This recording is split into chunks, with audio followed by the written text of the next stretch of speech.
8:23, welcome back. Rosemarie Francis on the BT Couch. Here's the book, The Better Life book, and Rags to Riches story that you outline, a personal journey for you. And you know, it's interesting when you have examples of people that have overcome adversity. You have done that, but at an early age, in your teenage years, you were dealing with a great deal of struggle.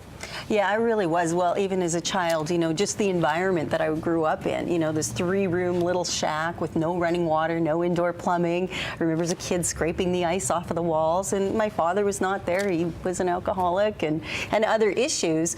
And, you know, as a child, you know, you don't know any different. So that's all you know. But as you do get older and you start seeing other people have other lives, you start to formulate conclusions very quickly. And one of the things that I came up with, you know what, I can have a better life. I can change things, because I saw other people that were living a life that I considered, you know, lavish, and even though they were in their homes that were just not that much better, but they had plumbing, and to me that was luxury. So what's the catalyst for anyone that's going through a struggling pattern right now, the catalyst to break the cycle and start creating what they want?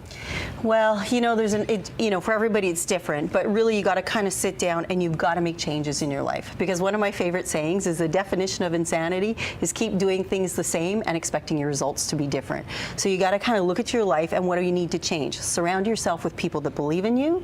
You know, work on your inner personal belief. Look at the goals that you want to set, and look at people who are living the life that you want and study them, learn from them. What did they do? How did they accomplish what they've accomplished? And start setting yourself in those directions. You know, one of the chapters in your book kind of echoes the sentiments you're sharing right now about creating the future from the future. Absolutely. And this idea of conquering your own fears and doubts, how do you overcome that? What exercises do you recommend to the people you work with? Well, I think a couple of things. Number one is I talk a lot about surrounding yourself with people that believe in you. So if you're ever stuck and you're feeling doubtful and fearful, I mean, call one of those people. Reach out to them and say, look, I'm really struggling with this. And you'll find that once you talk it through, maybe it's not quite as big as you thought it was. But the other thing is, if there's a specific goal and something you're stuck with, just do one thing. Do 1 or 2 things every day to move yourself forward towards that goal, and you'll find before you know it, you've changed your whole perspective, and that you're starting to accomplish the goals that you've dreamed of. And bringing in that network of supporters, as you mentioned, mentorship a big part of that. What are the key questions you ask when choosing if someone will be a right fit for a mentor? Well, I think it's really different for what specific that you're looking for. And sometimes mentors show up and you don't even know they're there. And that's the thing, you've really got to be an opening for this. For example, when I was 18, I bought my first house in Winnipeg. Tiny little house, but it had indoor plumbing.